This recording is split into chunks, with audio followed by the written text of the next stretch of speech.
I'm willing to take a bullet for one of my brothers, and my brothers are willing to take a bullet for me.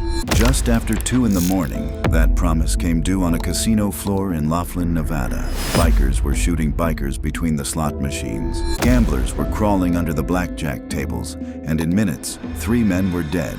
They came from the 2 most powerful motorcycle clubs on Earth, the Hells Angels and the Mongols. And this was only the surface of a war 25 years in the making. A war born from a single insult that one club never forgave. It has never ended. This is the war for America's streets. To understand how a casino floor in Nevada ended up covered in bodies, you have to go back more than 30 years to a door slammed in a young man's face. The Hells Angels were the original. Founded on March 17, 1948, in Fontana, California, by World War II veterans who came home to peacetime and found it suffocating. For years, they were just one more rough motorcycle club, unknown outside their own world. Then, in 1965, California's Attorney General released a report on the hoodlum activities of motorcycle gangs, and overnight, the Angels were on the front pages. Critics called it sensationalism. The club called it the best advertising it ever got, because the fear it spread built their legend faster than they ever could have themselves. That fame made them exclusive. Members were white men on Harley-Davidsons, and by the late 1960s they had claimed an entire state. They stamped that claim on the bottom rocker of their vests, the curved patch reading California, and they made it law in the outlaw world that no one else could wear the state's name without their blessing. To do it anyway was a challenge, and challenges to the Hells Angels were always answered. For years, no one dared. The men who finally dared were standing right in front of them, asking to be let in. Hispanic veterans mostly, home from Vietnam, and looking for the same brotherhood the World War II generation had found on 2 wheels. They had fought for the same country under the same flag. But the Angels did not want them. The club was white and meant to stay that way, and Hispanic and black men were turned away at the door. So the rejected men did the only thing that made sense. They built a club of their own. On December 5, 1969, 10 of them incorporated the Mongol Motorcycle Club in Montebello, California, and named it after Genghis Khan. The name fit what they meant to become.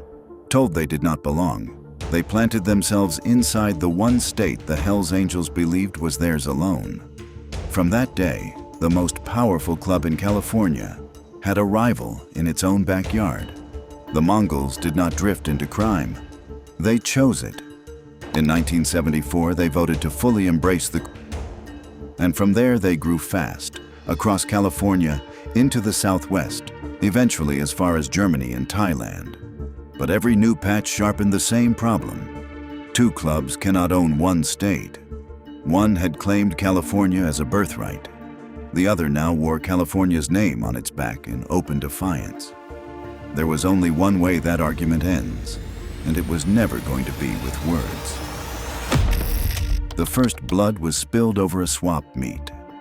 On March 11, 1977, a crowd of Mongols collided with a group of Hells Angels at a motorcycle swap meet at the Anaheim Convention Center, and the 2 clubs brawled in the open. Nobody died that day, but underneath the fight was money, and the money was methamphetamine. Both clubs wanted the California drug trade, both had a long appetite for violence, and the only real question left was when the killing would start. The Hells Angels answered it themselves. On July 7th, 1977, the club met and formally declared war on the Mongols, and then they prepared for it like an army. They stockpiled explosives. They bought throwaway cars to use in attacks and abandon. They formed teams whose only job was to hunt Mongols down. Then, on July 29th, a Mongol named Alan Bishop was shot off his motorcycle and killed as he rode through Kern County, the first man to die in the war. The killing that defined the war came 5 weeks later. On September 5, 1977, a group of Mongols from the San Diego chapter was riding home down Interstate 15 near Escondido, coming back from the club's Labor Day run, when a 3-man Hells Angels hit team pulled alongside them and opened fire with an AR-15 and a Soviet machine gun. Among the dead was the chapter president, Emerson Morris, cut down on the road. Beside him died the sergeant-at-arms, Raymond Smith. Both men had their wives riding on the backs of their bikes, and the gunfire caught them too. Smith's wife was wounded. Morris's wife was left paralyzed for life. The Angels were not done with the two men, even in death. 4 days later, while Morris and Smith lay at the Conrad mortuary in Lemon Grove ahead of their funeral, a white Rambler rolled into the lot. A man stepped out, carried in a bouquet of red and white carnations, and left them for the dead. Then he climbed into a second car waiting for him and drove away. No one paid attention to the Rambler he left behind. At this point of time, no one saw what was coming.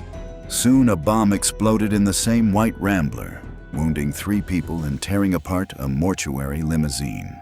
The Angels had turned a funeral into another attack. It got worse. 2 weeks later, a man carried a flat motorcycle tire into a repair shop the Mongols owned in Los Angeles. Someone bent over it, unscrewed the valve to work on it, and the bomb hidden inside went off.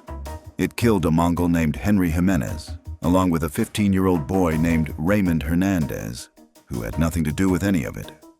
Only later did they learn how it had reached them.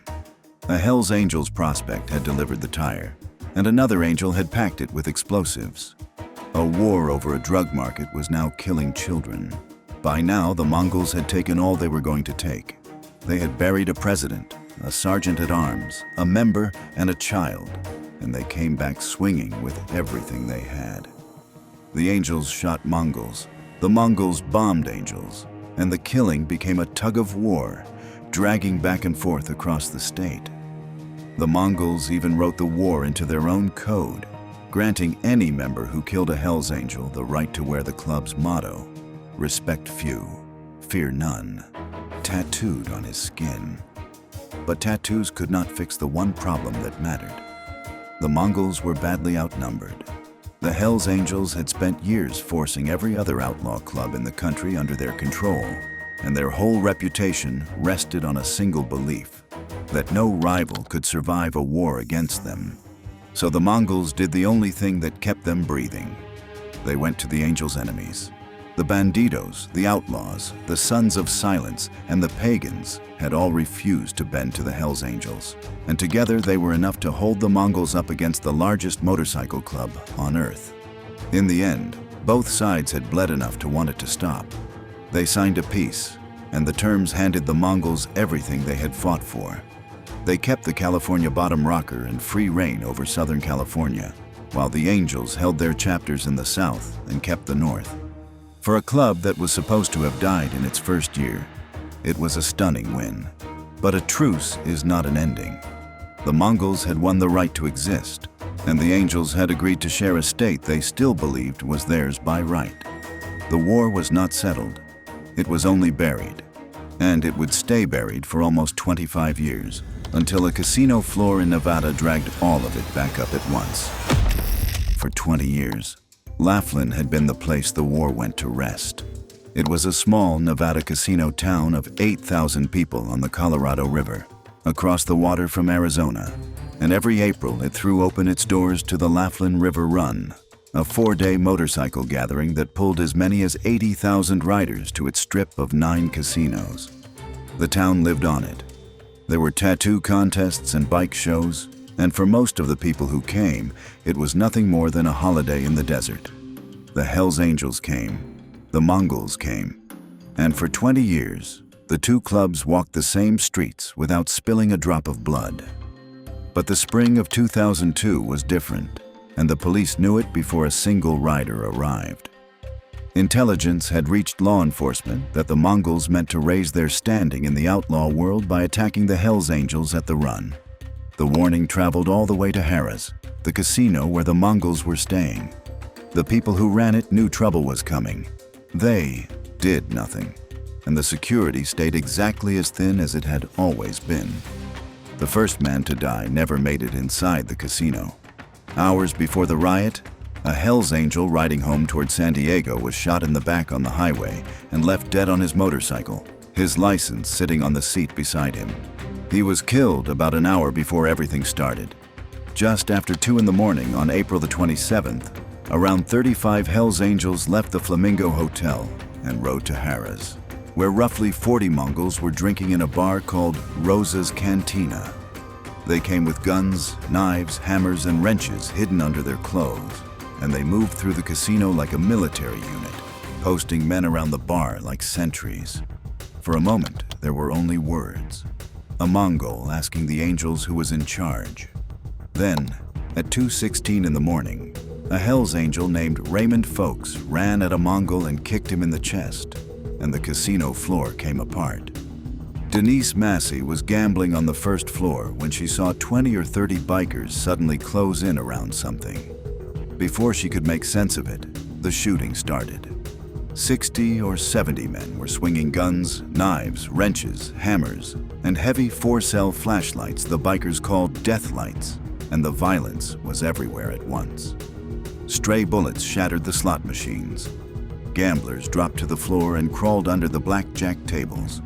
A tourist named John Davidson dove under a table clutching $1,200 in chips, and when he looked up, he saw the blackjack dealer still standing above him, frozen and screaming while the gunfire went off around her.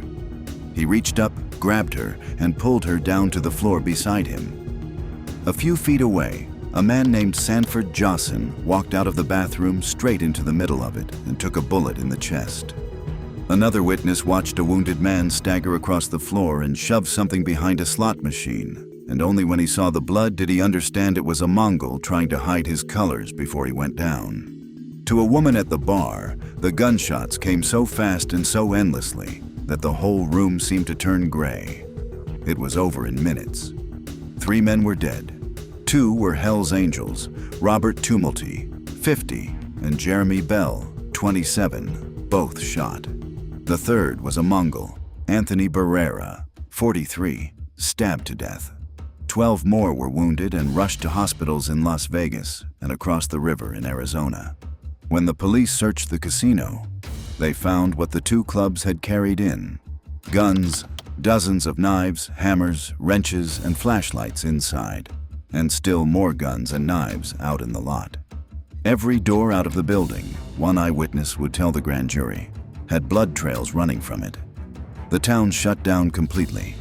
The bridges over the Colorado River stayed closed until dawn, and the guests trapped inside Harrah's were herded into a banquet room where they spent the next 4 hours on fruit and coffee, while the floor they had been gambling on was worked as a crime scene. It was the worst shooting in the history of any Nevada casino. This was something the state had never seen. The bikers had turned a casino floor into a battlefield in front of the whole country, and the federal government took it personally. The clubs had done this in the open. The answer would come in the open too. It came down on the Hells Angels first. On December 2nd, 2003, a grand jury in Las Vegas handed up an 11-count indictment charging 42 members of the Hells Angels with racketeering and firearms crimes tied straight to the Laughlin riot. And at that same moment, arrest warrants went out across Nevada, California, Arizona, Washington, and Alaska. Search warrants hit every defendant's home and the clubhouses across 5 states. By the end of the first day, 33 of the 42 were in custody, and what agents carried out of those houses told its own story. Firearms, methamphetamine, bulletproof vests, stolen cars. The indictment spelled out what prosecutors believed the Hells Angels really were beneath the surface of a motorcycle club. It has chapters in 23 states and around 25 foreign countries, members operating as a single continuing criminal enterprise, all of it built to make money through extortion, robbery, and drug trafficking, to hold territory through intimidation and murder, and to keep witnesses and the public locked in permanent fear. And it made plain something the public had never fully grasped. Laughlin had not come out of nowhere. The 2 clubs had already clashed in San Diego, in Modesto, in Reno. The casino floor was not the start of the war. It was the moment a long war became impossible to ignore. But for all the force of the raids, the punishment that followed barely registered. The cases ground through the courts for years, and in the end 6 Hells Angels pleaded guilty to reduced charges. One had fired a gun at 2 Mongols. One had thrown the kick that lit the whole thing. The others had swung a wrench, stabbed a man, and fired a weapon. Between all 6 of them, they would serve no more than 30 months, and the charges against 3 dozen other angels were dropped outright. The Mongols' side took even longer, and the heaviest sentence came when a member named Alexander Alcantar pleaded guilty to 2 counts of voluntary manslaughter for killing the 2 Hells Angels who died on the floor, and got 18 to 45 months. At his sentencing, the widow of one of the dead men rose and spoke straight at him. She called her husband a true hero. Then she said the thing that mattered most to her. He had walked into an ambush. The government was not satisfied, and while the Laughlin cases were still crawling through the courts, the ATF had already started something far more ambitious, aimed this time at the Mongols. Over 3 years, 4 ATF agents did what almost no one had ever done. They became fully patched Mongols from the inside, running the errands, surviving the background checks the club ran on every prospect, sitting in the meetings, riding with the gang, building a case no search warrant could ever have produced. They lived away from their own families in houses dressed up to look like a biker's life, and the agency even sent in 4 undercover women to pose as their girlfriends, because a man who turned up to every party alone would eventually make someone wonder. When it came down in October 2008, it was unlike anything ever run against a motorcycle club. Operation Black Rain produced a racketeering indictment covering murder, attempted murder, assault, hate crimes, and drug and gun violations. 61 Mongols were taken in a single coordinated sweep, backed by 110 arrest warrants and 160 search warrants served all at once across 6 states. And among the men hauled in was the club's own former national president. The ATF's acting director stood outside Los Angeles police headquarters with the proof laid out behind him. Rows of seized guns and motorcycles and leather jackets bearing the Mongols' patch. And he put what they had done into a single sentence. It had driven a stake, he said, into the heart of the Mongols. The stake never reached the heart. 2 months after the government stood behind a wall of seized motorcycles and declared the Mongols finished, the 2 clubs proved how little any of it had changed, and they did it in the last place anyone would have gone looking for a war. On December 20th, 2008, Brad Goldsmith got married at a wedding chapel in Las Vegas. He was a full-patch Hells Angel marrying his high school sweetheart, pregnant with his child, and the chapel was full of friends and family, several of them wearing the skull and wings colors of the club. His father stood with him. Charles Goldsmith, known to everyone as Pee-wee, was a 6'7", 450-pound former kickboxer who had spent years earning his patch, and he was now the president of the Las Vegas Hells Angels. The ceremony went exactly as it should have. Brad and his bride traded their vows, kissed, and turned for the doors. And as the doors opened, one of the Hells Angels pulled Pee-wee aside with 4 quiet words. The Mongols are here. They had booked the same chapel for the ceremony right after Brad's. The Mongol groom and his wedding party were already inside the building, waiting for the Angels to clear out so they could take their turn. 2 clubs that had spent 30 years trying to wipe each other off the map were standing in one small building, separated by a single door and a few minutes on a chapel's schedule. Pee-wee told his son to stay where he was. Brad told his father that wherever he went, he was going too. Goldsmith knew what the patch demanded of him, and he walked out the door, and his son and several others walked out behind him. The doors closed, and within seconds the screaming started. Goldsmith led with his fists, a dozen others swarming in behind him, and the chapel's cameras caught all of it. While he threw punches, 3 other Hells Angels, Jeffrey Murray, James Sexy, and John Merchant, moved through the fight with knives. When it was over, 6 people were hurt, 3 of them Mongols. One of the stabbed men was the Mongol groom. The other was his best man, who had come to stand beside his friend on his wedding day, and was knifed in a chapel instead. The law took its time. No one was arrested at the scene, and the police worked the case for more than a year before 13 men were finally indicted in July 2010 on charges that ran to attempted murder, conspiracy, and gang activity. Then it dragged through the courts for years. The first trial collapsed into a mistrial when a judge found prosecutors had withheld evidence from the defense, and one by one the rest took plea deals. In the end, Pee Wee Goldsmith pleaded guilty and got 2 to 5 years, and his son Brad got 16 months to 4. Goldsmith did not even get to leave the club on his own terms. After his arrest, he gave a statement to the police, and for that, the smallest crack in the code, the Hells Angels threw him out of the organization he had given his life to. The federal government had spent years and millions of dollars trying to pull both clubs apart, and none of it had touched the one thing that mattered. Put a Hells Angel and a Mongol in the same room and the ending was always the same, even when the room was a wedding chapel and the man bleeding on the floor was a groom. And by the end of 2008, the two clubs were no longer only colliding in California. The war was breaking loose, and it was spreading fast. The truth was, the war had already left California before the chapel doors ever opened. 3 months before that wedding, it had crossed the state in the worst way possible, with a chapter president dead on a city sidewalk. On September 2nd, 2008, a Mongol named Christopher Ablett, who went by Stony, drove from Modesto to San Francisco to visit a friend. He came armed with a foot-long military knife and a .357 Magnum revolver, and he brought with him a full Mongols patch vest and shirt, the colors that only a member is allowed to wear, into a city that was Hells Angels territory.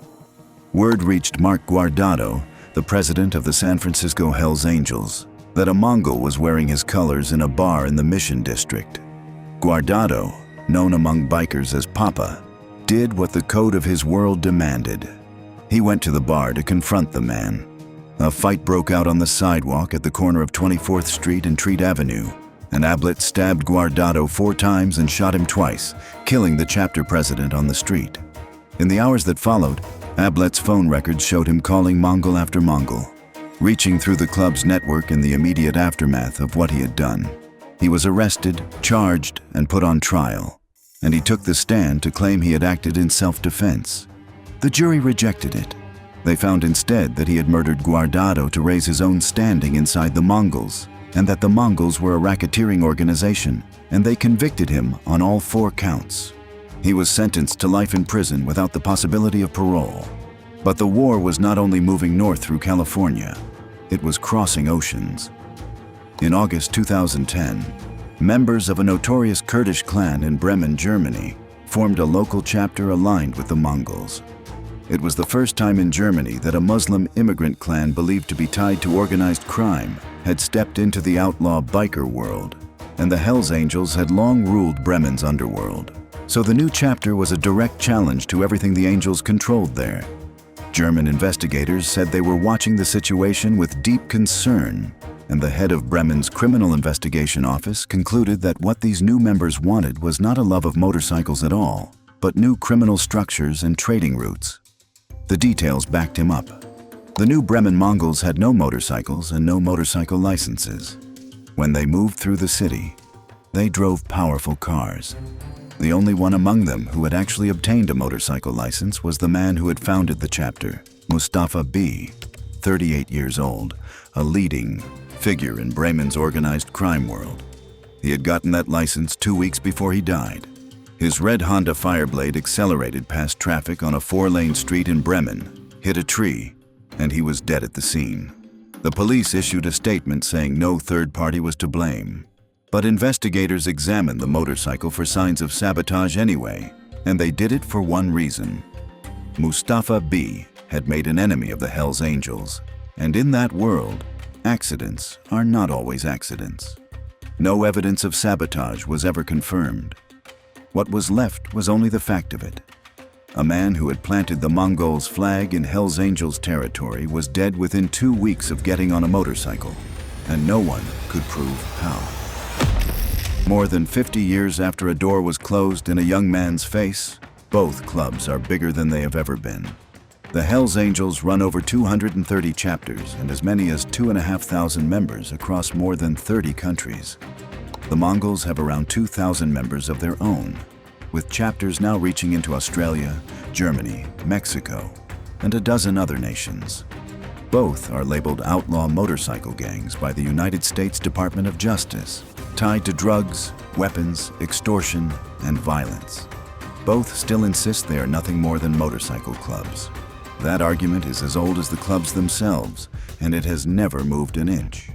The federal government never stopped trying to end the Mongols, and in the end it reached for the one thing no one had ever tried to take: the patch itself. The Mongols' colors are a registered trademark owned by the club, the goateed warrior on a motorcycle, and the most sacred thing a member owns, the thing he prospects and bleeds for years to earn. The government set out to take legal ownership of it, and the plan was staggering in its reach. If Washington held the trademark, any officer who saw a Mongol in his colors could stop him on the street and strip the jacket off his back. It would have erased the club not by jailing its members, but by seizing the one symbol that made them a club at all. The fight ran for more than a decade.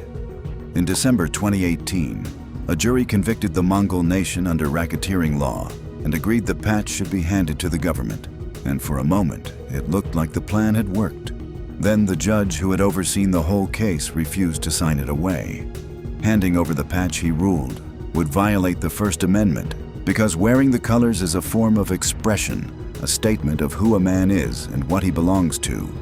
And the government cannot seize a symbol to silence the people who wear it. The government was not seizing the ship's sails, he wrote. It was trying to change the meaning of the ship's flag. He struck it down, and in 2023 a federal appeals court upheld him.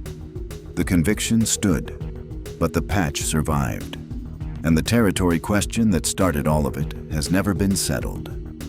By 2011, the Hells Angels in Arizona had quietly loosened their grip on the state rocker, and within the same stretch, Mongols were spotted wearing the Arizona rocker in Mesa, the same act of defiance that had set California on fire in 1977, playing out on a new set of streets. The men wearing those patches now were not even born when Emerson Morris was ambushed on a highway in 1977. They were children, if they were alive at all, when the floor of Harrah's turned gray with gunfire in 2002. They inherited a war that was already decades old, and it will still be running long after they are gone.